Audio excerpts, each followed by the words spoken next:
Welcome to the next chapter of the Volvo Ocean Race and welcome to Cape Town, South Africa. Today is Import Race Day. They call it the Tavern of the Seas. Cape Town has been a favourite port of call since it featured in the very first Whitbread round the world race in 1973. The sailors are always rewarded for their challenges of the first leg from Europe with a strong welcome from the city, and this year was no different. Cape Town has been the race's home for the last 10 days, giving the spectators a chance to see the boats and the sailors, and the teams a chance to debrief, rest and prepare for the next leg, which starts on Wednesday. 220 shipping containers and over 1,000 staff were here to meet the teams as they arrive. The race village has been built on the historic Victoria and Albert Dock. The stopover has been slightly shorter than planned as light winds slowed the fleet up in leg one, but it was an exciting leg that began in Alicante, Spain around a month ago.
Leg 1 was won by the imperious Abu Dhabi Ocean Racing.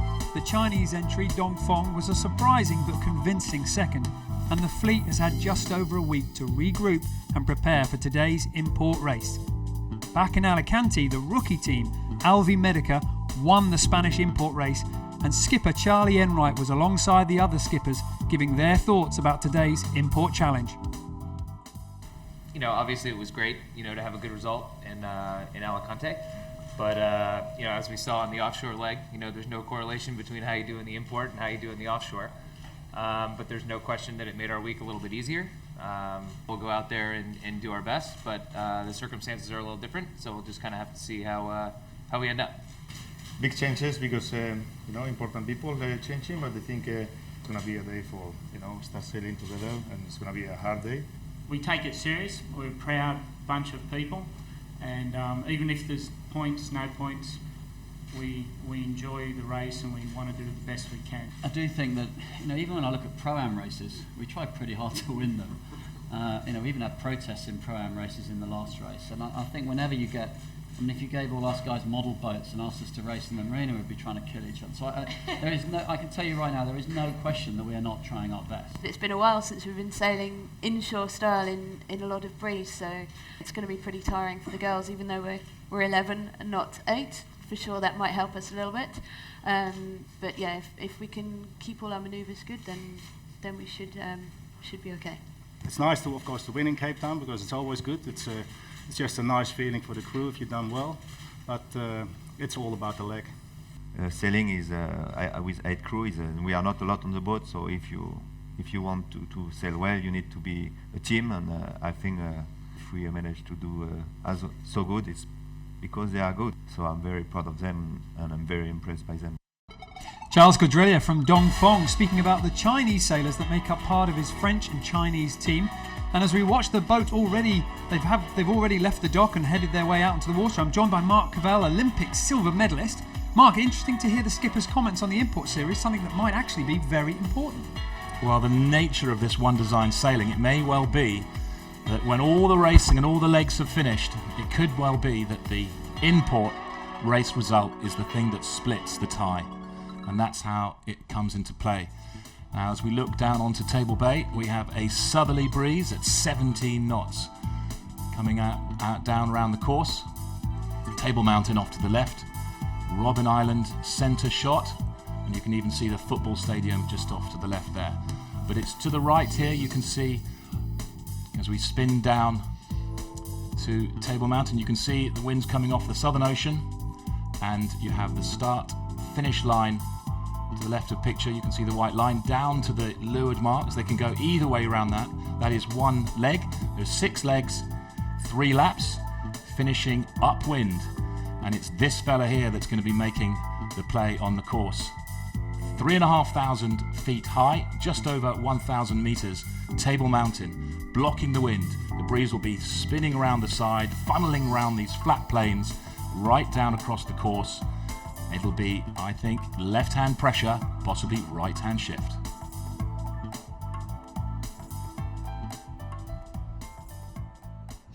Well, here we are out on the water. We've got 7 teams ready to start the import racing. The breeze is up. It's good conditions to go racing. Now, a little bit different out on the water today because we're going to have a downwind start. Out on the water in the rib, right next to the start line, we've got Knut Frostat, the Volvo Ocean Race CEO. Knut, talk us through this start and what we might see. Well, we are just downwind of the start line, and we have really good conditions. I can look at, I think the gusts are way over 20 knots at the moment. I have just Vestas coming towards me. Interestingly, they have the first boat to have the A3 Gennaker up. And the tricky thing with a downwind start is that you don't want to be too early. Being too early is very tricky with these boats because it's hard to slow down.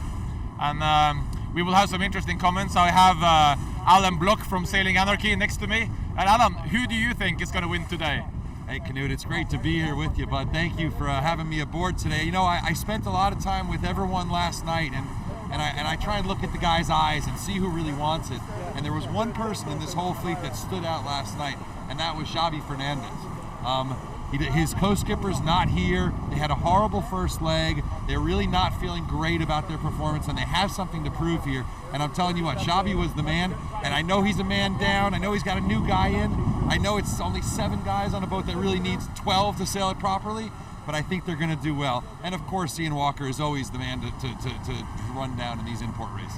Great, Alan. Well, we're just getting ready to the start here now. There's less than 1 minute to the start line. And the boats are definitely choosing very different strategies. We have Vestas very close to the line and very close to us. They have everything ready, while some Alvemedica is all the way in the back with their sail up. They have one less crew member today on Alvemedica, so they want to do a safe start, I think, less crew work.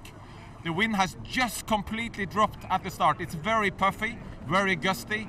It's down to maybe 10 knots at the start right now. And this is going to be exciting because the conditions suddenly changed. With this big gust, anything can happen.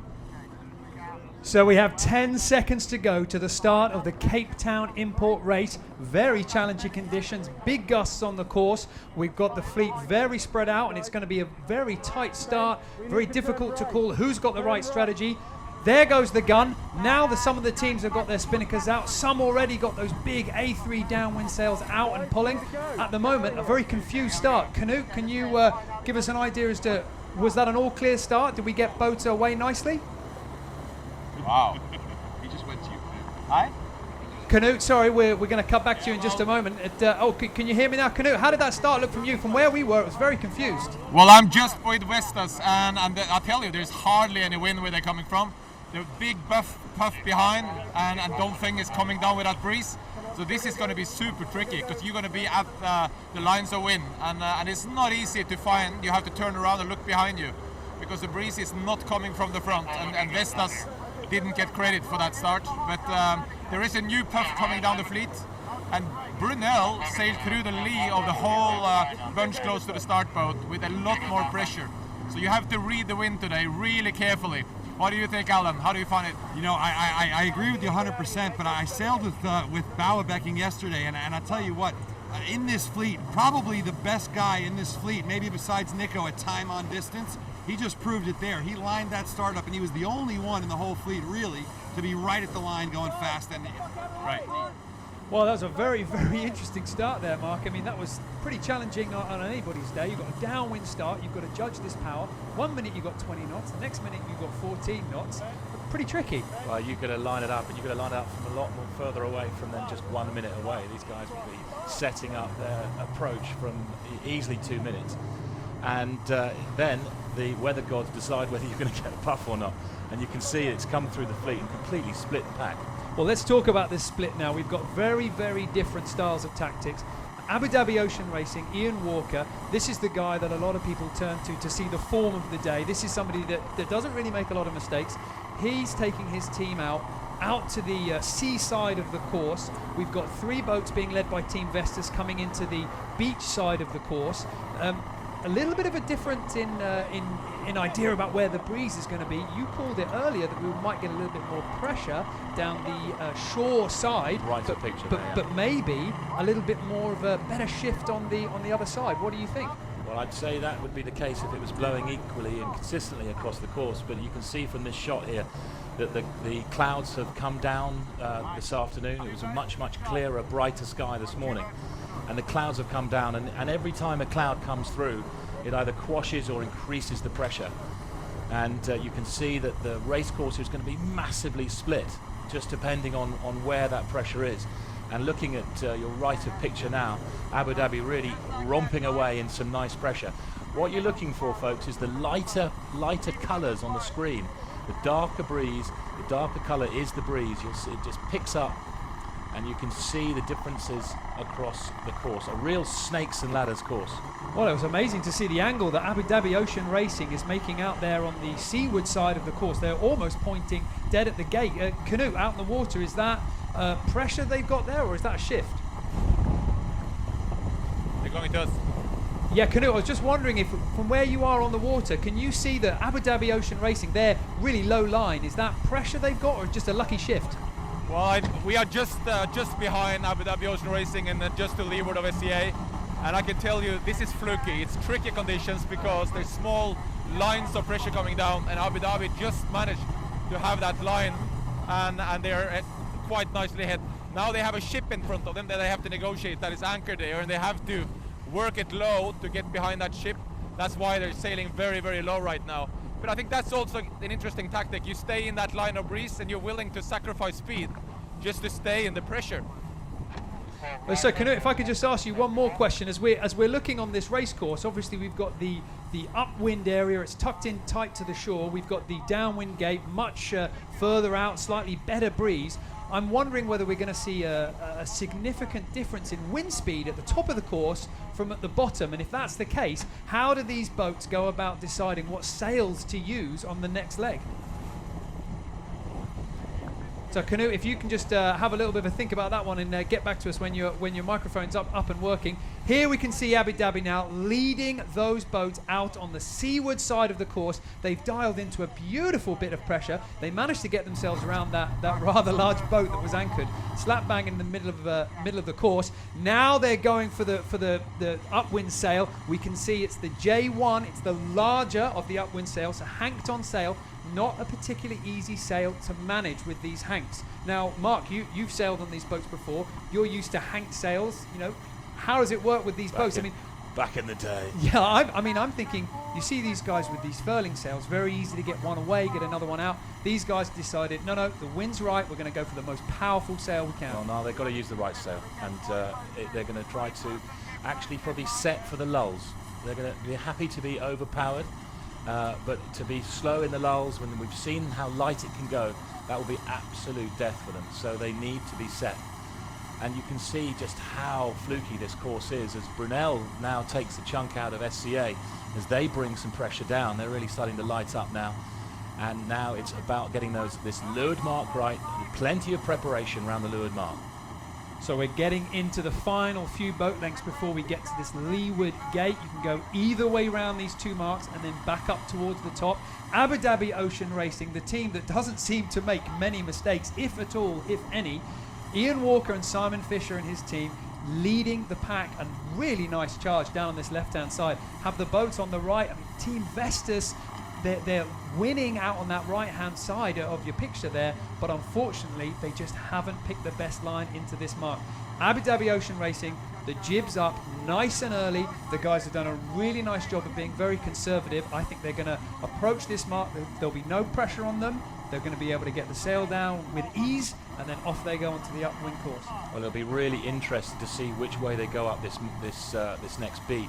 I think they're going to just literally play each pressure as it comes. You can see top right, you can see how dark that is. Maybe that's the pressure, that's the next pressure they're going to go for. Getting ready to furl that Jenica up, ready for the leeward mark, and it really is a little bit of waves coming through as well, a bit of slop. So here we go, Abu Dhabi Ocean Racing down at the first gate here in Cape Town for the import. They've led the fleet, they got a fantastic start. No jibes needed so far on this course. These guys have made no mistakes. So Canute, you're down at the bottom of the course. How do Abu Dhabi Ocean Racing look? Well, they look very sharp. You know, they've had a pressure more than anyone else, and I wouldn't feel very happy in Chris Nicholson's shoes right now. Alan, what do you think? I mean, those guys went for the wrong side, right? I tell you what, and Ian knew exactly where he wanted to be, and he went there, and he never even thought about coming down. He sailed really high, got the puff, got the shift, turned it into a big lead. The guy is a master at these imports, isn't he, Knut?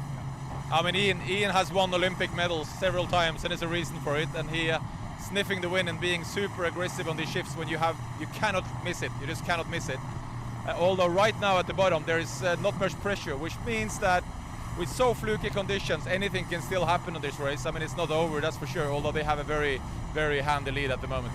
And it's interesting to see the Team SCA and all-women crew. You know, they are also looking pretty strong in their second place. They've done a fantastic first downwind leg, and that's also good to see. I mean, they chose the same strategy, a little bit behind Abu Dhabi on choosing the shift. But what do you see, Alan, on that? You know, I mean, Knut, what I see is that in about a leg and a half, we're going to have some really interesting things going on. There's a big rain cloud starting to make its way into the course, and I think there's going to be a lot of breeze under it. I think right now we're in 10 or 12 knots of breeze. We're probably going to be in 20, 22 by the end of this race, and that's when it's going to start to get really exciting, isn't it? Exactly. So Abu Dhabi Ocean Racing leading the fleet round the bottom gate, electing to go to the shore side of the course. Team SCA followed by Team Brunel in second and third place, heading out to the right-hand side upwind. I would really like to know, looking on this course, which do the guys think is favoured, left or right? You've got two boats going out to the right with Abu Dhabi going to the left. I'm pretty sure that Abu Dhabi will be keen to come back and cover SCA going out to the right. It really is such a fluky course here. Well, I'm looking at this wind shift. If we've had this wind shift going downwind that pushed Abu Dhabi Ocean Racing, pushed their bow right the way down to the bottom, you'd imagine that the left-hand mark, if you were looking at the gate going downwind, that left-hand mark would be slightly further upwind, should be slightly biased. So that would be the one to go round, but then of course you'd want to be going upwind on the starboard tack to take advantage of the shift. Team SCA, on the other hand, they punched out from that bottom mark and sailed quite a way before tacking over onto starboard. So these teams still thinking Abu Dhabi on the left-hand side of your picture, Team SCA just on the right-hand side of your picture. They're obviously thinking there are patches of breeze. You can sail 100 meters further on and get into a little bit more pressure. Well, I'm looking forward to seeing how SCA do out on the right here, because last time I looked, there was a touch more pressure up on the right-hand side. And they're also massively lifted on starboard. So if you're to the right of the fleet, that's going to be looking good. It's a relief for Ian Walker on board Abu Dhabi to be in good pressure now on starboard underneath the fleet. And if it lifts much more, I'm sure he'll be able to actually point at the marks. It'd be interesting to see their angle up to the top marks now. So these guys sailing on their way up to the top of the mark, but still slightly towards the back. Team Vestas, Chris Nicholson, made that first call incorrectly, went out to the wrong side, now having to sail into this bottom gate with quite a lot of pressure in their fully sails. pressed coming in. And furling those A3s when there's pressure on. The danger is, of course, you don't get a good furl and it's not going to come out well at the top. Well, you can see how tight that furl has been, the pressure on the sail there. They haven't had the opportunity to sail a nice downwind light course to get that furled away. And it's literally furled like a bar of wire. Well, this looks pretty patchy out there on the course. We've seen these teams sailing into slightly different areas, obviously deciding that there is gains and losses. Canute, where you are on the water, is it as patchy as we're seeing?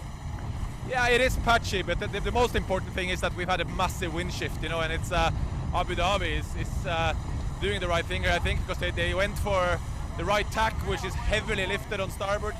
And he's doing 70% of his whole upwind leg on one tack here. It's going to be interesting to see if Bill O'Hara, the race director, is going to try to move the race course, but he didn't have a chance to signal that at the bottom mark, so Abu Dhabi is going to have a handy lead at the top mark, because they've basically been almost laying the course. They will have to do a port tack, but the rule in sailing is do the longest tack first if you don't know anything else. What do you think, Alan? Yeah, you really got to look at my guys who I picked to win this one, out on the right. These guys had to actually get rid of their spinnakers and go to jib. So a huge shift, and I think as this cloud comes in, we're going to see the wind go back the other way. So we got to see how Ian manages the risk from now. But you look to that guy to see how it works. He's always going to do it right. And Ian Walker is sailing straight to a big rain cloud. There is a very condensed rain cloud just in front of Abu Dhabi Ocean Racing. And he knows this. He's been there before. He's seen those black clouds with rain. You want to be just in front of them because they're going to bring breeze with them. And he's expecting a shift and more pressure, I think, over there. So Canute, we've got a situation now that if it lifts to the right any further, then Abu Dhabi may actually lay the mark. But if it shifts left, which you're predicting, they'll be the most left-hand boat. And that'll give them leverage on the right-hand fleet to come and even lead further. Well, as you spoke, it's a win-win. As you spoke 2 seconds before, Abu Dhabi just had a 40 degree shift to the left. So that just happened. That rain cloud is affecting the race course, and now the course is almost back to the old wind direction, and they're going to tack and look very nice on port tack. So they're going to want to sail into that as we watch Alva Medica come around the leeward mark. Abu Dhabi at the top, they're going to sail into that, make sure that the shift is established, then probably in and one on the left, which will give them a really nice lead. So Alva Medica at the back of the course. They've only got one boat behind them. That's a pretty hard place to try and get back from. That just goes to show you how important that first decision, that first shift was on the downwind leg. Abu Dhabi Ocean Racing out in front. They've got a great lead on Team SCA. However, Team SCA, Sam Davies and her girls, they've made a good decision, stayed slightly out to the side so that if the breeze does shift one way or the other, there's still some tactics to be played on board this boat. Abu Dhabi Ocean Racing, they look like they're getting set up for maybe attack here. The breeze just starting to push them a little bit more to the left. Now's the time for them to go. There you can see how much the breeze has pushed them left. Their track just forcing them down towards the left-hand side of your screen. Now's the right time for them to go, and they almost look like they're going to be able to lay the upwind mark on the other tack. Well, let's see. They're going to throw a tack in fairly soon. And the other thing they're trying to do, they're just trying to keep the course equal. There's no way that they want to get out to one side and out of kilter to the shifting breeze. They're just trying to stay in the middle so they keep their options. And there's Parkinson there, you can see pointing out, feeding back to Ian Walker, looking at the course all the time, looking at the shift. There's Simon Fisher again, navigator, tactician, looking up at the course, looking around, looking at the opposition. It's a heads out kind of race today. It's eyes outside the boat, always looking. It's constantly changing with these clouds coming across the course. You know, how confident do you get in a day like today when you're out in the lead? And let's be fair to them, you know, they're out in a pretty impressively, maybe 200, maybe plus 200 meters gain to them. But how confident can you be that you're going to stay in the right position? These guys are going to be working hard all the way to the end. If you look at the start and the advantage that they had from the start, they were committed. They couldn't do anything about it. They got the lucky break. They got the pressure. They lined themselves up and got that lead. And that can reverse.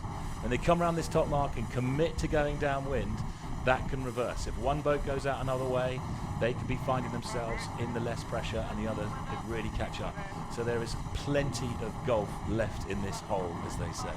Well, here we can see Abu Dhabi Ocean Racing, Ian Walker and his team. They've tacked over now. They've decided that left-hand shift. Now it's the right time to go. They're going to try and cross over in front of Team SCA with Sam Davies on the helm, try and bank the gain that they've made on the downwind and the upwind leg. They look really, really strong, this team. They always look confident to me. And Mark, you've sailed with Ian Walker before. I mean, is this true to his form? Does he like to be, you know, one of these sailors that just looks, you know, pretty impressive? I mean, these tactics to me, this is looking really nice. Team SCA now coming up on the right-hand side, however, maybe a little bit more pressure out where they are. Their tracks just increase a little bit. Maybe they've got a little bit of a lift. This wide shot is showing the reason that Abu Dhabi's coming across. SCA started to look a little bit more bow up, a bit more powerful up on the right. Probably not into that left-hand shift that Abu Dhabi was.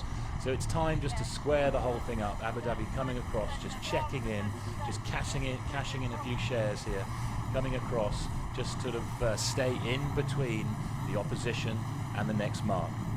Some really nice shots here. So Canute, with you down on the water, we're looking at Abu Dhabi Ocean Racing, looking, you know, fantastically strong at the moment. Are they on the ley line for this top mark? Have they picked that shift well? Well, they are very close. You know, they are laying the right part of the gate. There's two marks, and if they want to go around the start mark, which is the mark to the right, they are clearly laying. So they have no problem. And the breeze we are getting now from this rain cloud, we have almost 20 knots again here on Abu Dhabi. And I look at boats behind me, and they are having nothing. You know, so Alan, this is not an easy one. It's really different wind directions, so wind courses all over. It is, but I think the most interesting thing to me so far is the fact that the lead from the first to the last boat right now is bigger than it was for most of the first week of this race, actually. I know. I mean, this is a bigger spread than we saw between first and second after 26 days. No, but it's you know, look, this is Cape Town in a southerly. It's a fickle place, and everyone knows it. And clearly, Ian's been doing this for long enough to know it too.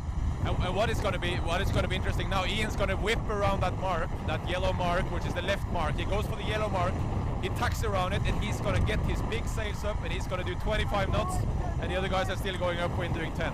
He's got some big boys on board too to grind those sails in, so it helps. And I mean, what a lot of people don't know also is that these guys get here, they sleep for a day, and then they're in the gym again. So it's all about gaining weight, getting strong again, so they can lose it all and get weak offshore. Exactly, and now they're just rounded the mark, and you're getting ready. I mean, Ian is taking it fairly easy with his guys. He's not stressing the hoist. He sees all the pressure, all the wind, but you know, he's off. He's doing 15, 16 knots right at the mark. He's close to 20 soon, and when he gets the big sail up, he'll be off. He will stretch the lead big time. So Knut, it looks like he's actually holding the hoist so he can make the right decision, so he doesn't suddenly put a kite up and then have to immediately jibe. So he's just trying to assess the whole thing. Which way at the moment do you see him going down this course? Well, I think his starboard jibe is going to be his long one. The breeze is still shifted from the original direction, so he's going to wait, and he doesn't want to stress his guys. He doesn't want to damage his sails. The breeze is picking up quite quickly here with the rain cloud. I mean, we have at least 20-22 knots here, and he doesn't want to take any risk. He has no reason to. He doesn't want to break his sails, and I can tell you he's taking it super easy now. Now he's confident after the puff, and he's getting there. Well, we can see Team SEA coming around the top mark in second place. A really good performance from that boat with Sam Davies on the helm. And just to windward of them, it looked to me like a very nasty squall is about to come down and really drive these boats fast down to the bottom mark. So they've sailed upwind now in the J1s, the bigger of the head sails. They're going to unfurl their A3s and make their way down to the bottom of the course. We might see 20 knots out of these boats, Mark. Well, you can see now that SCA really just taking off as they bear down. I'm going to see the same here from Brunel. And it really is plenty of wind and rain now coming across this course. Dude, Brunel almost broaching. In fact, broaching out there. They're just a little bit too much power. They balanced it a little bit badly. The rudder stalled, lost control, and that's the nature of the game. They get blown on the side, and they're still struggling to get that boat under control. I mean, Mark, what do you think that was? Just a bad gust, or? Well, as we were calling it, the breeze came round and really caught them unawares, and the rudders are very, very small compared to the amount of sail area. And they probably just had a little bit too much main on. You can see now that the kicker, the Vang, has been let right off to get the power off that main sail. And they probably just didn't have enough on the head sail to keep the bow down. Now they've trimmed on and they're off, so it's going to be getting the Vang, a lot of pumping on the hydraulics there to get that back underway. And it just goes to show how erratic these conditions are. As Dong Fong just comes around the top mark, just putting a tack in, and it'll be a tack and looking like a bit of a bear away here. Dong Fong, of course, they're on a fantastic high at the moment. They finished leg one, just a few minutes behind of the winners, Abu Dhabi Ocean Racing. And for these guys, they're a pretty young team, but they've also got an incredible burden on their shoulders, because they've taken on the challenge of introducing offshore sailing to a Chinese nation and bringing those Chinese sailors on board. So for these guys to score well in leg one is a fantastic rubber stamp for their efforts. So Knut, you were right next to Brunel for that rounding. What did you see? That looked like a really nasty gust of wind to us. Yeah, there was a big gust of wind, and it's actually easing off now. And I think it's interesting to see that all the boats are so far taking it very, very safe on the downwind. If they hoist the big sail too early in a big puff like that, they're going to be 90 degrees lower, and they're going to go past the bottom mark. But I'm interested to see what it's going to hoist. I can see they're working on the bow in Abu Dhabi, and I wouldn't be surprised if they hoist something soon. We will see what Chris Nicholson does. Knut, if people got a chance to go to the Volvo Ocean Race website and see that press conference highlights yesterday, all the skippers talked about whether they're going to try and save the sails or push hard. And there was a mix of answers, but you can see exactly now what's going through these guys' heads. You put Ian Walker in an inshore race anywhere in the world, he's going to put the kite up at the top mark. This time he's holding it though. It's got a nice lead, and no one else is putting it up yet either. So they want to win, but they're taking care of the boat. So it's good to see. Yeah, and you have to remember that in this Volvo Ocean Race, you have one set of sails, and you have 4 spears. 4 spears for going all the way around the world, So if you rip that A3 Gennaker in this import race in Cape Town, you can choose one more for the whole around the world. And we've only got 3-4 days left before the start. So instead of a week like in Alicante, we've only got a few days. So any damage is multiplied by that lack of time. Exactly, and I can just see Abu Dhabi just jibed over now, and they're still with their jib up. So they're taking it very easy. They have a huge lead. So I mean, they have no reason to really take a lot of risk right now, and that's clearly why they're sailing safer. While Dongfeng is currently the only boat that has the big gear up, and they're going to obviously gain by you doing that. Knut, they were also the only boat yesterday in 30 knots that put up their masthead 0. They were the only ones with the cojones to go throw it up, and they did, and half the boat was underwater on the first wave they hit. So these guys are not afraid of anything, I guarantee that. There's a lot of single-handed sailors on that boat. They have been out in the storms alone before with big gear on on Figaros and Class 40s and Imokas, and they know what it takes to do this stuff, and they want to push it. And I think they're good sailors. They're very good sailors, so they'll handle it well. So, Mark, we talked earlier about Team Vestas, Chris Nicholson, as they came around the bottom mark. They had that high-pressure furl, and they had a bad wrap, and now it looks like they've had real problems getting that A3 back up. Yeah, it certainly isn't an ideal furl. That should come out okay. I mean, it's just a very much tighter roll from that last leeward mark now, as Abu Dhabi are coming down to the leeward mark. Still, they've done really well to stay ahead on these on this very, very sailing. So Alvi Medica, we're hearing they've just torn their jib, and there it is towards the top on the upper stripe. You can see it's torn towards the back. Now this is a big problem. Canute was just mentioning before, there is a limited number of sails that these boats are allowed to use. This is their J1. It's meant to really be the lighter wind sail. They're out using it at the moment in 20 knots for this race, and they've just pushed it a little bit too far. That's going to cost them big time. Well, the pressure's back up again for Alba Medica here, and what's happened is they've just caught it on the end of that spreader. Often in the tack it fraps and flaps, and they've caught it on the end of that spreader, and it's the only thing that's holding that leech together is the actual leech line, and they'll actually be really milking it into the top mark. Really, certainly not trimming it on full, keeping the pressure off it.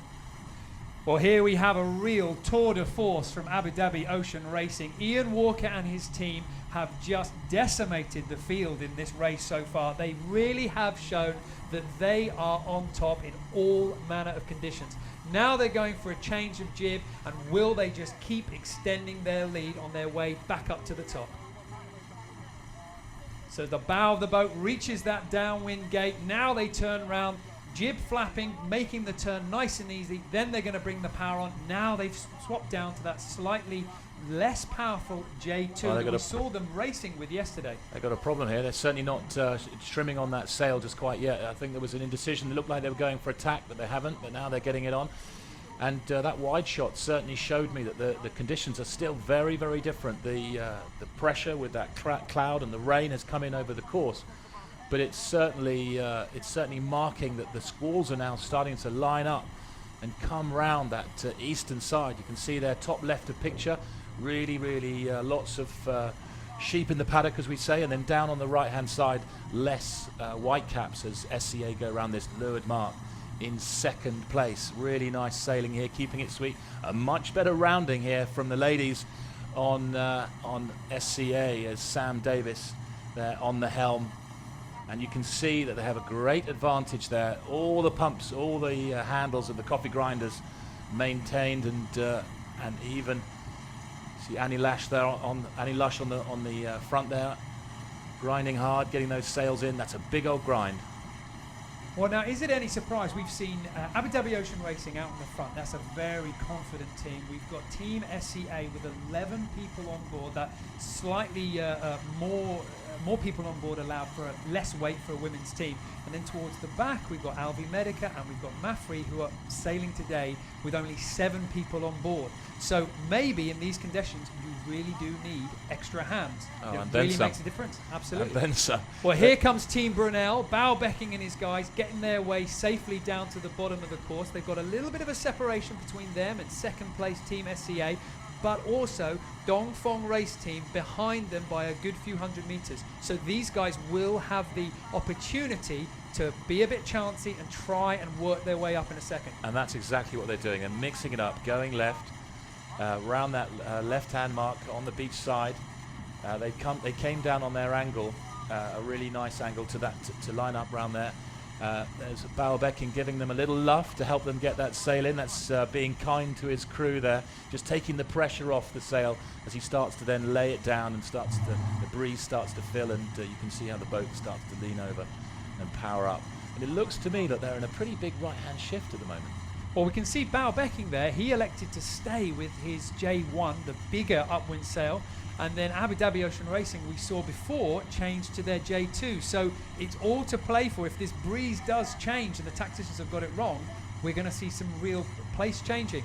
Dongfeng Race Team now on their way down to the bottom. These guys have done really well. They're a brand new team, but this heavy weather isn't showing any real mistakes from the guys yet. Haven't been able to match the superior speed from Ian Walker and Abu Dhabi Ocean Racing, but they're not too far behind. And with this real changing breeze, they might just be able to make it. It's incredible to see how much this boat really does buck around in this short chop that we've been having, and the wash from the boats as they've gone on before. Quite difficult when you're up at the front trying to manage that, to get that A3 onto the ground. And the difference between how these guys have dropped, the skipper there taking the boat down low, trying to keep it controlling for his team, and if you replay the clock, you had Vestas coming in on that really horrendously difficult high pressure reach, and the crew work having to get that sails down. So, you know, nice conservative sailing from Dongfeng, very early drop, but nice and tidy as they're going to come into this mark.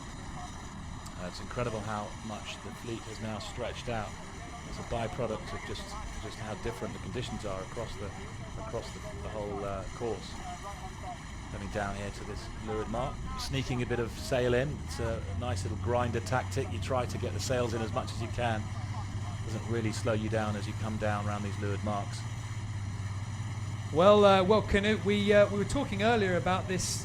You know, a lot of people on board Team SCA, and unfortunately towards the back, Mafri and Alvi Medica, a little bit, you know, they've had to take one person off on each boat for family reasons. How much of an effect do you think that's really having? Oh, it's huge. It's huge. I mean, these are very big, powerful boats, and you know, last race we had 10, 11 people, 10 and then 11 the race before. And even that's hard.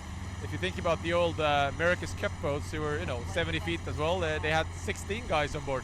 So I mean, this is very hard. If you lose one person out of 8, that is a big number, and it shows very clearly, combined with the fact that they don't have a lot of sails. So what do you think, Alan? And to give you an example, we were watching Alva Medica a moment ago, going downwind. They still haven't gotten their torn jib down, and they were still trying to get a fractional zero up.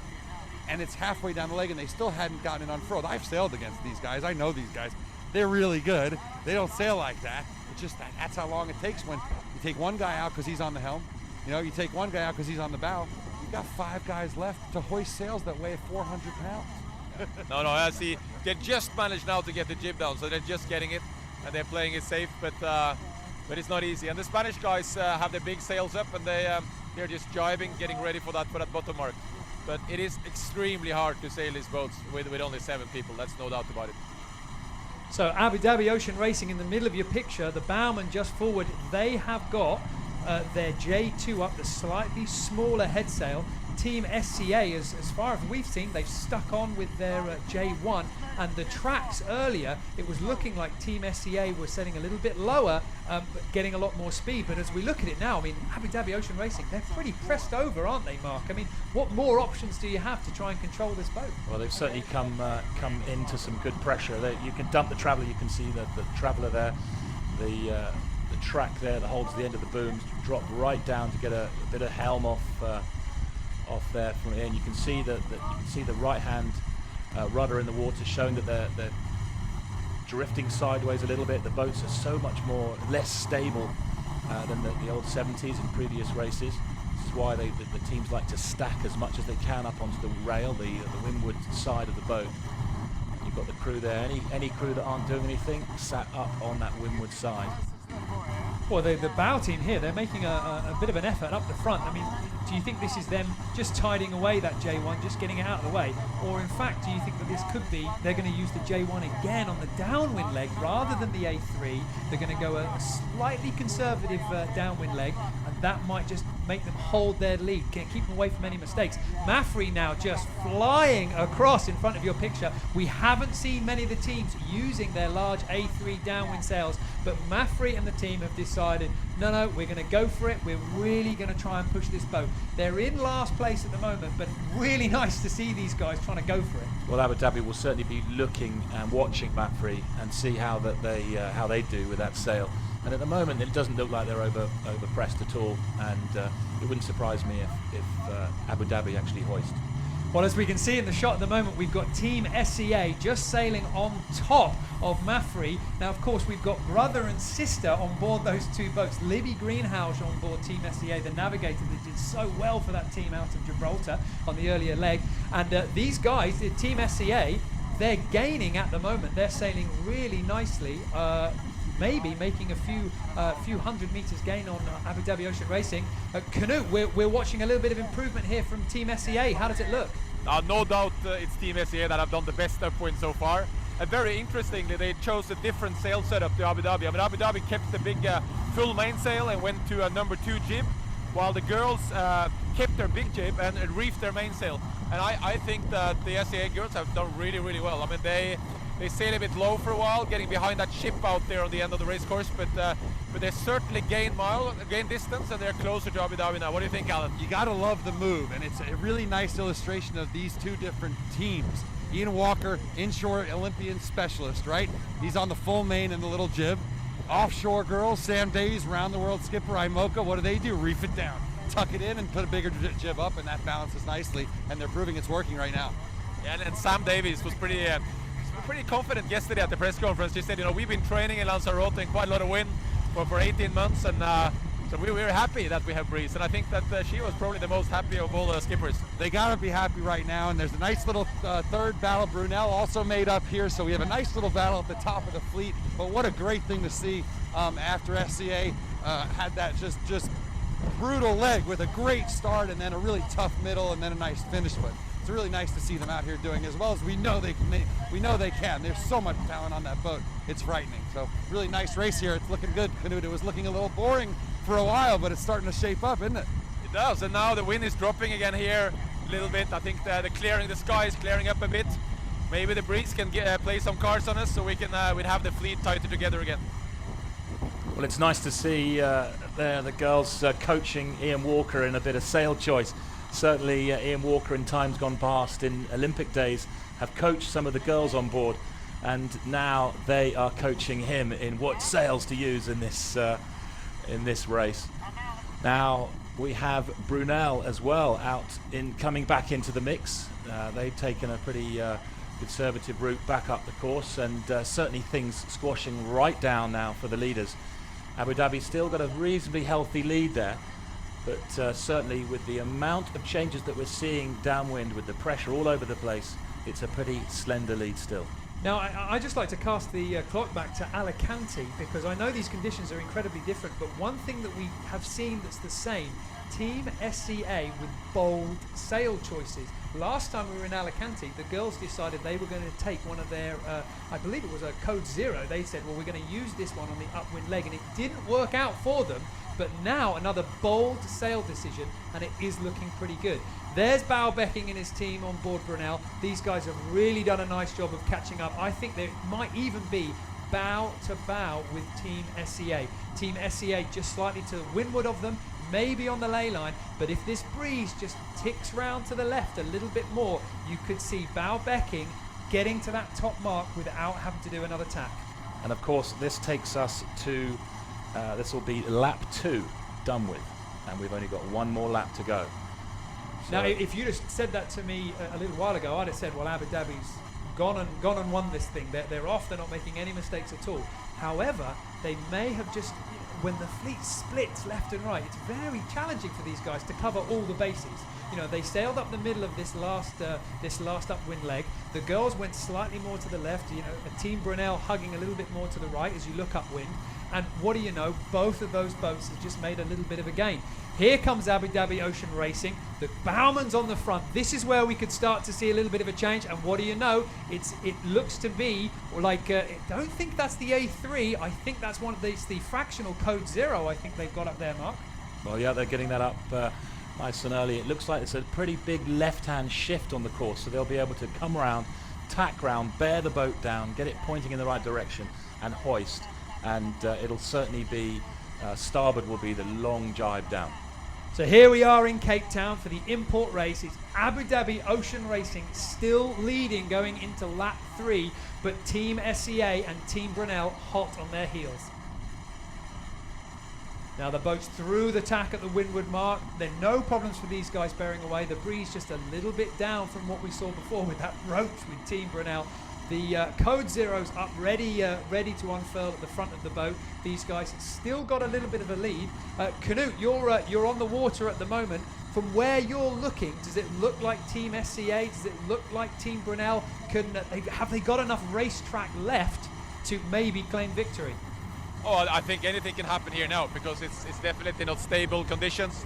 And Ian Walker has chosen a pretty conservative approach there. He has his fractional code zero, which is not his biggest sail, and the girls are going for their biggest Jennaker, and also so is Brunel, but the girls have a reefed sail, so reefed mainsail. So we have 3 boats in the top with all 3 different sail combinations, completely different. And Brunel, the 3rd boat, has the most sail up and the most chances of catching if the wind drops. The girls is sort of in between and with a different combination of Abu Dhabi. Yeah, I think anything can happen here. I think it's definitely not over. What do you think, Alan? This looks possible. I think it's going to be a big ask to get around Abu Dhabi. They still have a decent lead. But at the same time, with this sail plan that Bawa is showing, he'll probably have 2.5 knots more boat speed than Walker, and a lead is going to go away really, really quickly if he's got 2 knots of boat speed over the other guy. The more interesting thing to me, obviously, this battle between SCA and Brunel. These guys are almost overlapped. This is going to be fun. And they are going to be super close, and I must smile because Bowie told us yesterday, no, I'm going to take it easy. I'm not going to have a lot of sails up. And here he is with more sails up than anyone of the others. So no, these guys are born to race. That's what they do. So it's gone pretty light on the racecourse at the top up there by the marks. What's the story about the next pressure coming? Where's the next squall or the next breeze line coming from? Well, as we look at the pictures at the moment, we've got Dongfeng Race Team in 4th place. There is a real split between 4th and 3rd. Now, this is just what you don't want if you're Team SEA. Abu Dhabi Ocean Racing out in front with a good lead, but not invincible. But unfortunately, all you want to do is look ahead and attack, and you've got Team Brunel right behind you putting on the pressure. I mean, Mark, when you're in that sort of position, do you just go for the lead, or at what point do you have to switch into a defensive mode? Well, they're second and they want to keep second. They've worked very hard for it. So they're going to be racing pretty hard, and they're going to be watching behind, and certainly the bow will come up on SCA if we see that Brunel starts to climb up onto their breeze. And that's just going to play into Abu Dhabi's hands. You know, the two will start duking it out and start switching around and trying to slow each other down to get past. And meanwhile, Abu Dhabi just keeps stretching the lead out. Now, interesting to look at the speeds here. We've got Abu Dhabi Ocean Racing on around about 11.5. The girls and Team Brunel up at just about 13, just hitting 14 there a moment ago. That could be sail choice, that could be a little bit of breeze, or it might just be a factor of the two teams having to sail a little bit high because they're in that that mini battle. Meanwhile, at the top of the course, Dongfeng Race Team, Charles Caudrelier, 40 years old from France, takes his team up to the top of the course. He's got 2 Chinese sailors on board. Really important not to underestimate just how much this team has come on. You know, they did a huge big audition program for young Chinese sailors to come on board. There really isn't anywhere you can fit into this team and take an easy job. If you are on board this boat, you have to be able to hold your own. So the fact that that team has done so well in the offshore leg and yet again in the inshore, it's proving that they are a team capable of sailing fast, goes to show how much hard work these guys have put into it. So now we can see Team SCA and Team Brunel, that mini battle happening there. We've got Team SCA. It almost looks to me like they've had to sail a little bit high. Brunel just going a little bit low. Maybe SCA now have decided, well, we're going to just protect our wind. We're not going to let Brunel get onto that windward edge. Yeah, the two boats there sailing very low again. You can see compared to probably the VMG, the ideal angle being sailed by Abu Dhabi there, just gone off the right of shot. Maybe that they're coming down in a touch more pressure and it's allowing them to sail low, but certainly Sam Davis aboard SCA is matching their angle to just hold that up. They can, if they can get to this leeward mark, it's always hard to keep a boat off your back going downwind, but going upwind, if they can get to the leeward mark in good shape, then they have done a really good job of covering and keeping that second slot. And I tell you what, Team SCA, I mean, they've just shaken their reef out. I mean, that's a pretty impressive. You've got a boat right on your tail, putting the pressure on, and the girls decide, right, we're going to deal with that. We're going to trim these sails to perfection, but on top of that, we're also going to shake a reef out. And that's, that goes to show that these girls, that they had their boat early. They did a lot of heavy weather training out in Lanzarote, which Sam was saying earlier has given her quite a bit of confidence in this strong wind that we see in Cape Town. And what do you know, they bring it on the water today, and that's a very confident manoeuvre to do. Yeah, no, you can see the pressure's down. It's an obvious choice to get the reef out. And certainly the early part of racing on leg one was literally this close, and they'd be in all sorts of different conditions. And they'd be sail changing like this all the time. So in a way, they used to say that the imports were practice for some of the tighter conditions in the legs, but it's the imports are practice for the entire leg. They've been racing at this intensity all the way through leg one, and I'm sure it'll be carrying on, and if not getting even tighter on leg two and beyond. So Team Brunel, Bauer Becking and his guys just trying to sail a little bit low, just trying to get that slightly inside track maybe on Team SEA. And if they can just get maybe another boat length further ahead, they can potentially block that jibe from Team SEA. Abu Dhabi Ocean Racing out in front. We've got Mafri to the left, still at the back. These guys just struggling with missing one crew member on board. They've shown some real guts on that downward leg, but look at the difference in pressure, Mark. That is a real lull for these guys. Well, I think that now we're seeing the exit of the higher squall that came through, and we're now seeing the lighter conditions that they maybe started in. And it'll be interesting to see where the breeze starts to come in, and this may be the turnaround that we're going to see if one boat starts to get an additional amount of pressure, as we see Mapfree starting to pick up a bit of breeze now. So it's still, this race course is still delivering the highs and lows of pressure. We said it would be a tricky one with Table Mountain up there on the right, and these clouds scudding through, bringing the differences in pressure, and it's certainly not disproving that. Well, let's just talk briefly about Mafre. They've had some big changes with their team on board. They finished the last leg in last place. They weren't very happy about it. Nico Lovin, who's the 31-year-old, he's won the solitaire. He was the navigator for the last leg. He's being replaced by Jean-Luc Nelias, who's sailed with Groupama, very successful boat in the last Volvo. And also, Michel Deschoyaux has stepped aside. He's still going to assist the team, but from the shore. And they brought in Rob Greenhouse, the brother of Libby Greenhouse, the navigator on board Team SEA. So an interesting dynamic being brought to the race there, brother and sister competition out on the water. No, it's great to see that the family greenhounds getting involved in a big way. But just back on the race course, we've seen now that obviously Abu Dhabi has jibed below and SCA jibed, and it looks like Brunel have put a fairly late jibe in. So Sam Davis keeping her air clear and being able to get their air clear and maintaining that second position still. So the front three boats on their way down to the bottom of the course. It's looking pretty tight. Canute, when you're down on the water, is SCA, have they closed up that distance on Abu Dhabi Ocean Racing anymore? Well, I think what is interesting is that of the three boats in the top, they all have three different sails in the front. So Abu Dhabi has their fractional Gennaker. The girls have the A3, the big Gennaker on Team SCA. And Brunel has their masted Cod Zero.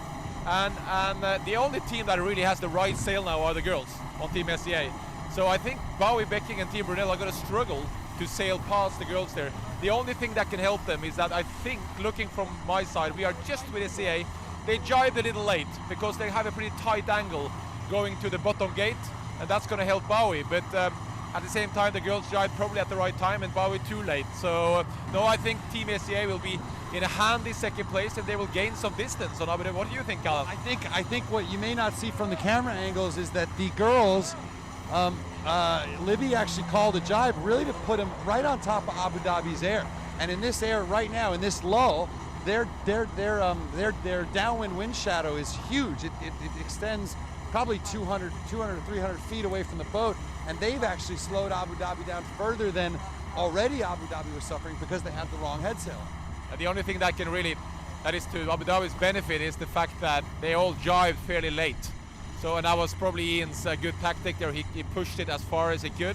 so he knew he needed a tighter angle going to the gate, and that's going to be okay for him with a smaller sail. But SCA is still gaining all the time right now, little bits, but every 30 seconds they pull another foot out of it. they are, but also Brunel is slowly chipping away a little bit on Team SCA, so probably Team SCA has to go to the left mark looking downwind, because they won't be able to jibe in front of Brunel where they are right now. So they'll have to choose the different gates, the marks at the gates here.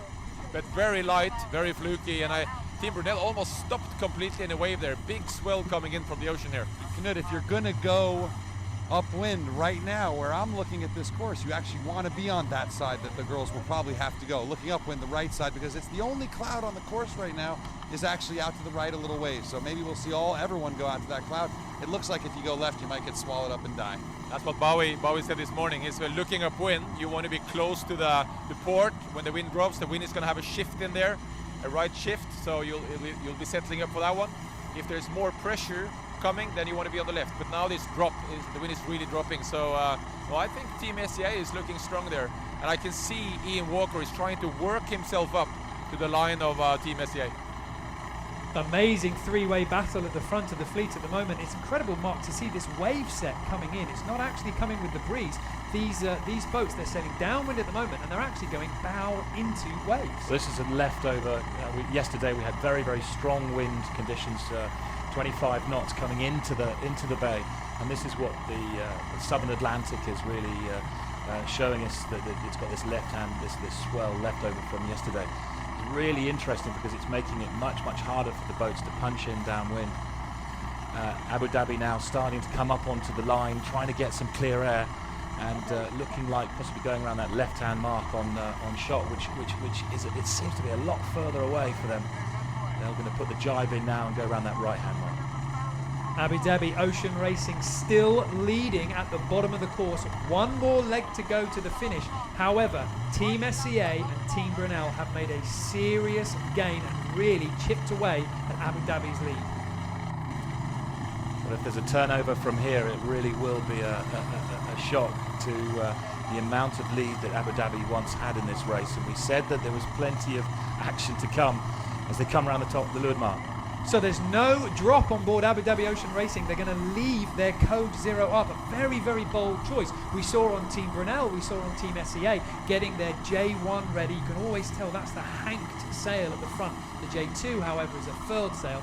Team SCA, their A3, the big downwind sail, that's furled away. Now they've got their J1 out. Abu Dhabi Ocean Racing with a code 0. And we've got a really big play here. We've got Brunel going around that left-hand mark looking upwind, and SCA choosing to sail the extra distance over to that mark on the right.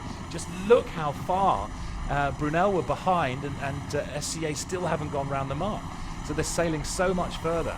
So Libby Greenhalgh obviously very convinced that the right-hand side of this course is going to still work. So a little bit of a delicate furl there on board Team SCA, and unfortunately haven't quite managed to get that sail under control. And as you turn around the mark and you start heading upwind, there's a serious amount of pressure on board that sail. Now, Canoe out in the water, we're seeing a split here, left and right. Which side of the course do you like?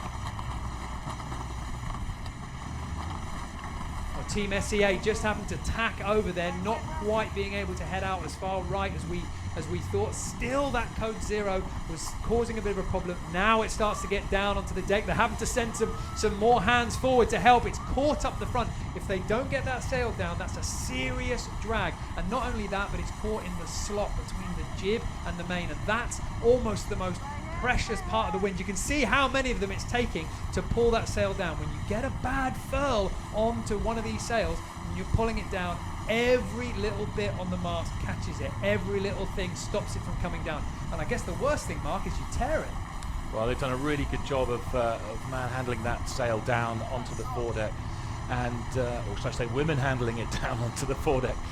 You can see the aggression. These are some very, very strong girls here, but I think that they've got that under control, and that won't cause them any more problem. But then now on starboard tack, they are, it looks like the breeze is round to the right as well, so I think they're on the right side of the fleet and going the right way. So it'll be interesting to see the wide shot when we get that, to see how that is shaping up for the entire fleet. So Canute, from where you are, which side of the course do you think is going to pay, left or right?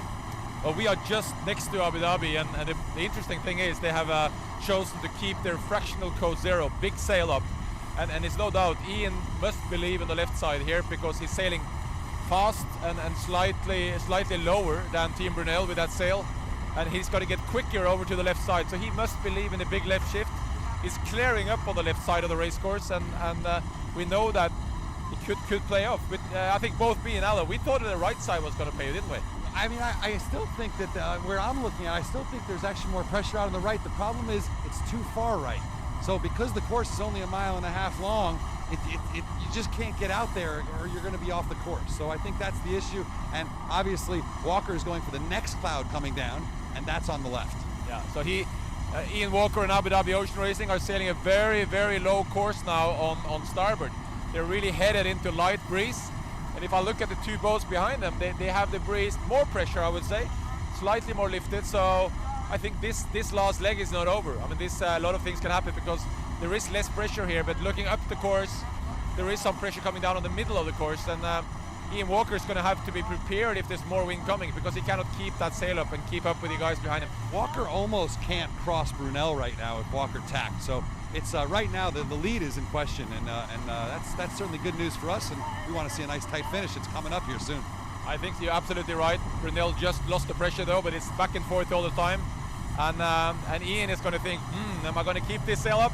I'm going to get to the jib. Do I dare to stay with this? I'm leading. I could have had it all in the box, and now I'm playing a risky game here. You know, I just want to take this opportunity to thank all the Cape Townians for this incredible fleet we've got out here. Couple 300 odd boats out here watching. The Cape Townians love their sailing, and anyone in South Africa, get your bodies down here for the race start on the 19th, please. We want to see you, and it's going to be awesome. And Alan, here we go. We've got the change of sail as we see now. We're tight on board the peel here, and they're getting rid of that big sail and now matching Brunel.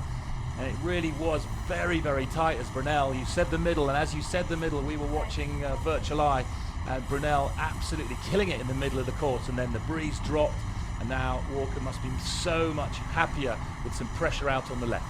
Well, give or take a couple of boat lengths, we've actually got a complete tie for first place. We've got Abu Dhabi Ocean Racing out to the bottom of your screen. They're towards the shore side of the course. Team Brunel more towards the middle, and then Team SEA on the right hand side. Now, those three boats are almost bow to bow. Abu Dhabi Ocean Racing making what potentially could be a race losing mistake, electing to go with slightly the wrong sail.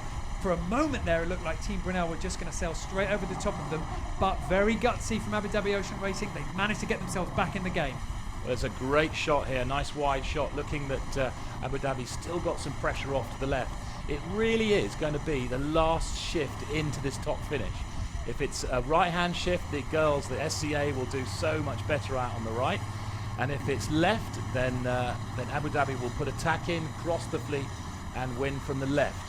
So it really is, and at the moment it's looking like SCA, the women out there on the right hand side, are fading down, and it's going Abu Dhabi's way. It's amazing to see. You could see that puff just come onto Abu Dhabi Ocean Racing, the boat heeling over, starting to accelerate. Team Brunel just getting a little fraction of it. SEA stuck in the water, and now as you say that, Abu Dhabi comes upright.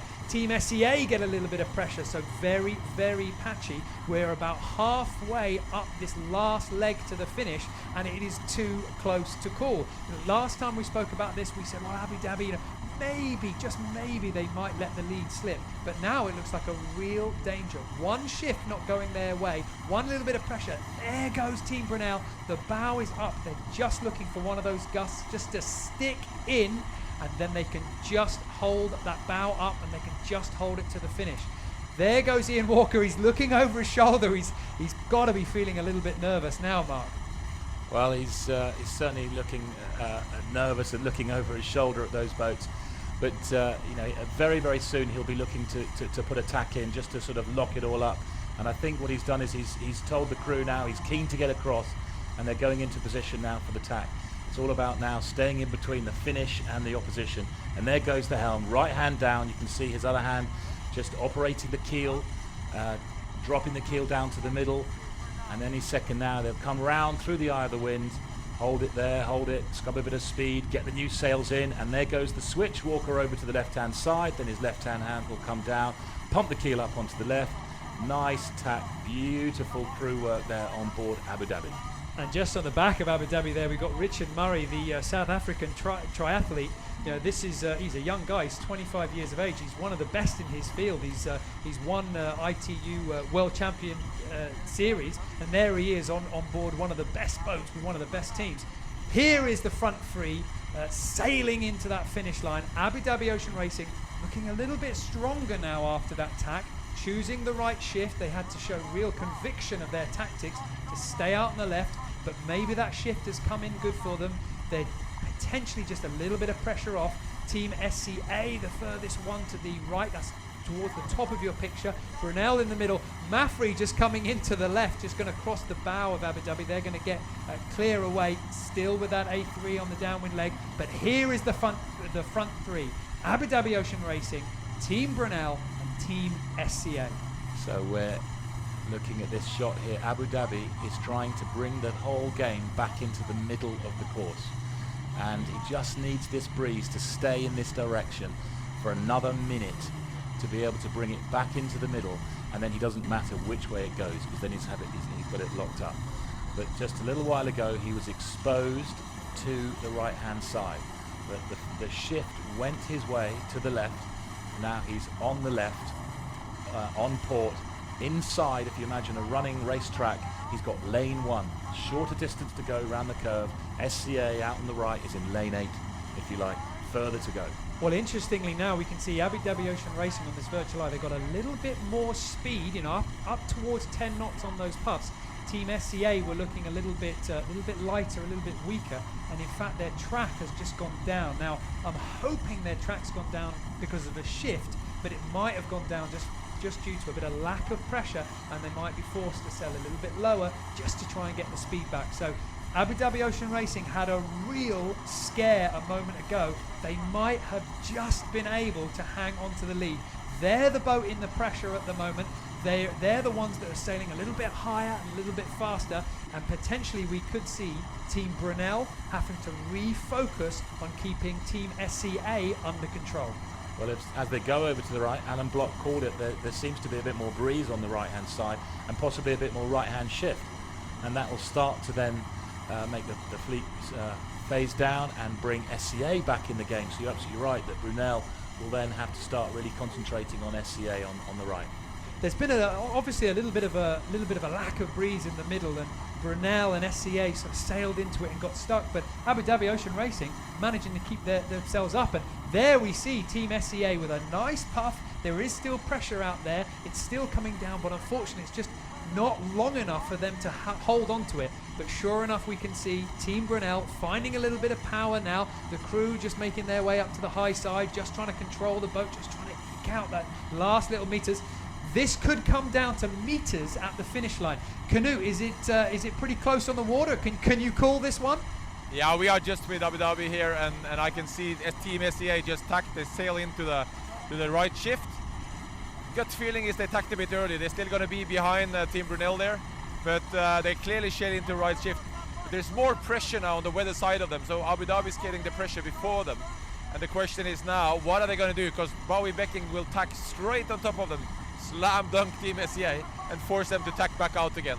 That's painful. That's really painful. You can see that one coming from a long way away. Well, Canute, this is a little bit dangerous because SCA is going to be forced out to the right again, and it would be interesting to see if they actually pick something up on the right. So maybe Brunel might want to go over and cover, but at the moment they're very happy to see SCA go out to the right. Any view out there whether there's a nugget of hope on the right-hand side for SCA? I wouldn't say there was a lot more pressure right now where I look up the race course. I would say in the middle it's a pretty solid pressure. To say that it's more on the right side is hard to tell. Could be a shift, but I think right in the middle where Brunel is heading, there's a lot of pressure coming down here. There's some big black clouds again forming, so more pressure in the middle, I would say. So I don't really see the big gains that SCA can find on the right side, but you never know. They're certainly having no choice but to go for it.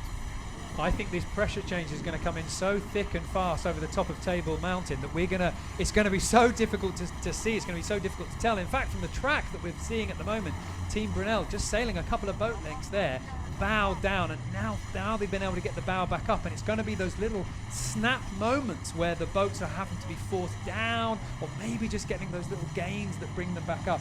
This really could come down to meters at the finish line, and really, I mean, hopefully not too much luck, but it's going to be so close to call. And as a tactician on this boat, trying to guess where the next shift, the next pressure is going to come tumbling down the race course, that's going to be very challenging indeed.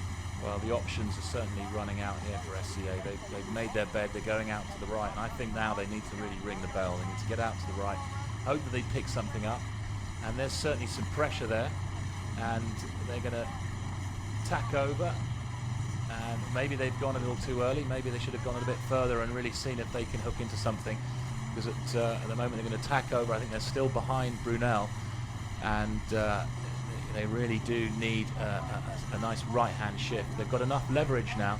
Meanwhile, at the front of the pack, Abu Dhabi is, you can see them just in the distance on the right-hand side of the shot there. They have equaled things up. They're nice and centralized on the course, making sure that they don't have any major threats from either left or right, and they're very happy to just stay tacking on the shifts in the middle there, and just heading out, just covering Team Brunel. So Abu Dhabi Ocean Racing going for attack now to sail a little bit more towards the middle of the course. Now we've only got about a third of this leg left to go before the finish, but as it's an upwind finish, it's taken those boats a little bit longer to close down the distance to the finish line. There's Abu Dhabi Ocean Racing in the middle of your picture, comfortably in front of Team Brunel. A moment ago it was bows to bow, but yet again that fight happened again with Team SCA and Team Brunel, and that just allowed Abu Dhabi Ocean Racing just to slightly eke out in front. Abu Dhabi Ocean Racing, looking at the image we can see now, they look nicely on the ley line. They're making good speed, barring any major catastrophes. They look like they've just been able to hold on from that near fatal sail maneuver in the middle of this leg.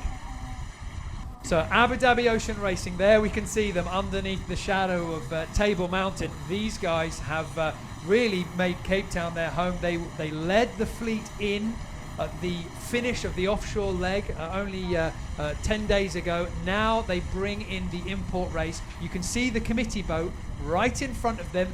They might just have to tack unless they get a little bit of a lucky bit of pressure. Oh no, in fact, sorry, the committee boat is the left-hand side of the course, so they're going to be able to sail right by the committee boat, bear down through the line, give the race officer a nice wave, and really cement themselves as the boat to watch at the moment in this fleet.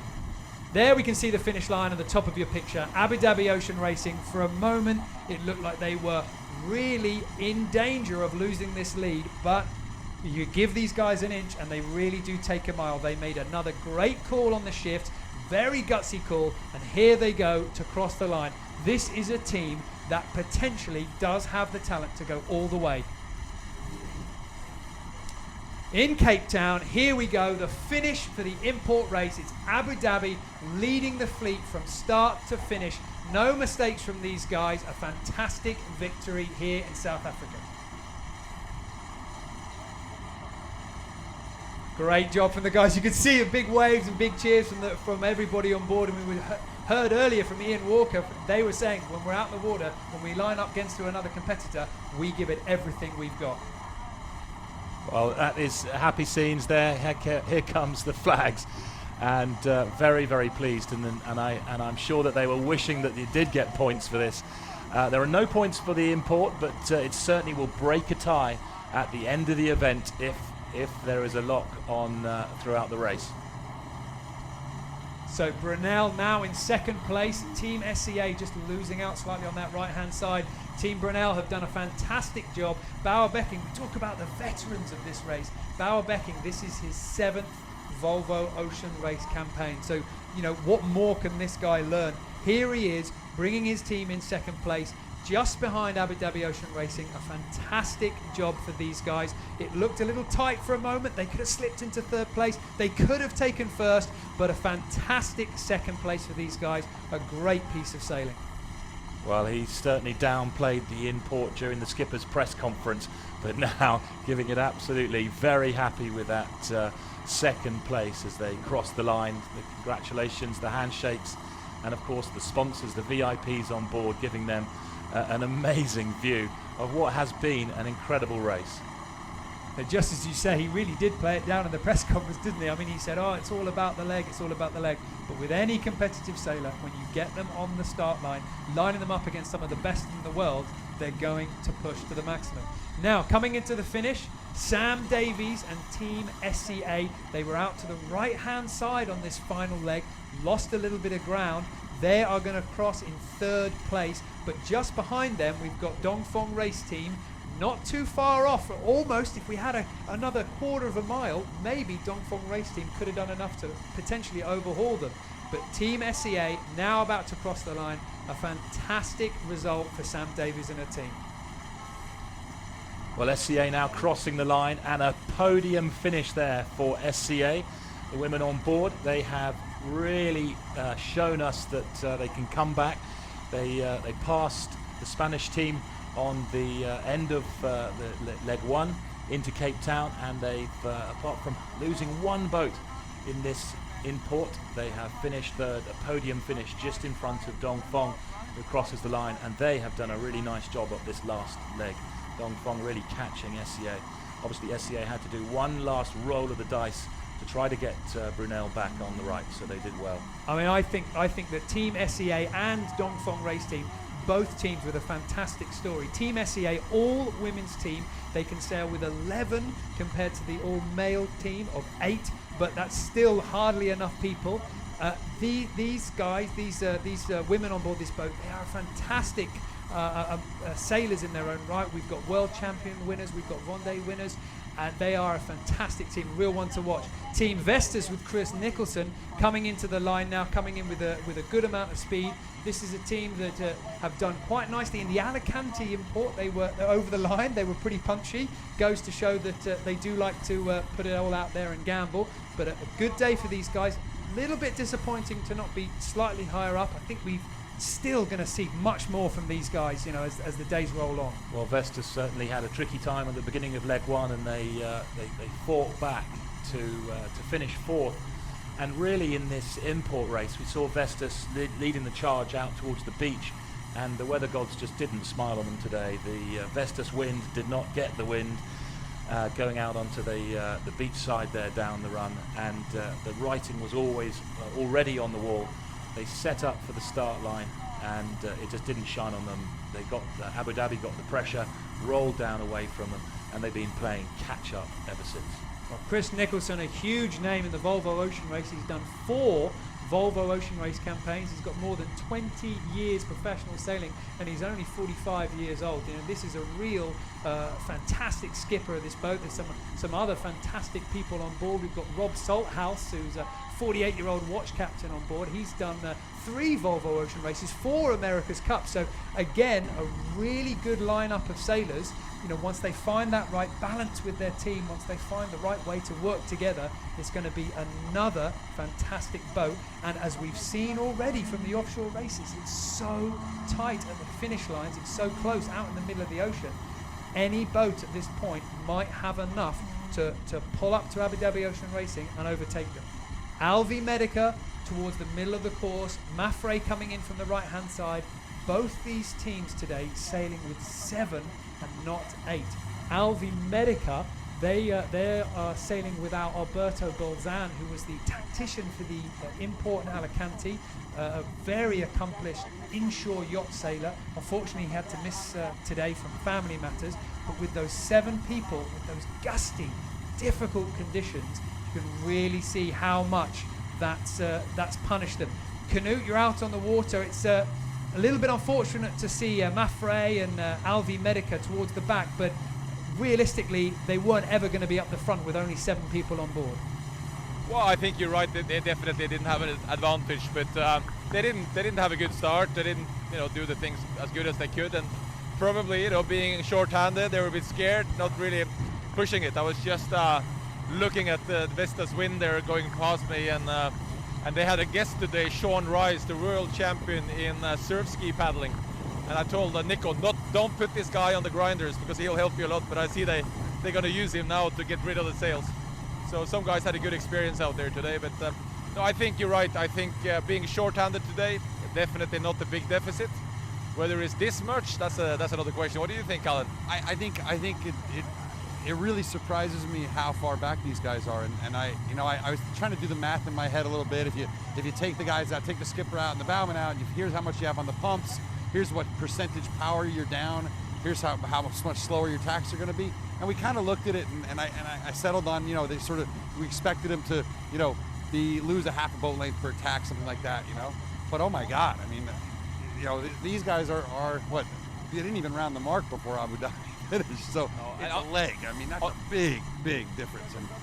And also they didn't start well because they were definitely on the wrong track. Like with Vestas, they're going well over the line, but to the wrong side of the racetrack, and that doesn't help you starting behind. So, but you had a chat with Bowie yesterday. What did he tell you? Yeah, I wanted to point out to everyone that sort of, as Mark was pointing out, Bowie's a little cagey. He played it real cool in the press conference. But I want everyone at home to know he wasn't just messing around with people. He played it even cooler on the race course yesterday during the practice race. I went out with him, and he didn't even put any spinnaker up. All he did is put the jib up, and he never put the spinnaker up at all. So he really was not taking it that seriously. And boy, it didn't seem to matter though. He was nice and easy and loose, and that's a second place. So, but he's a cool character, Bauer.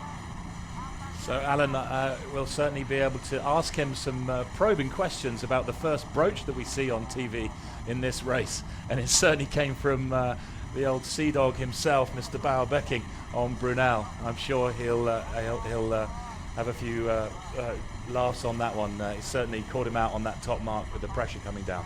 Yeah, and interestingly, in the press conference, Bowie said, import races, they don't count. I don't think we're going to end up on equal points, really.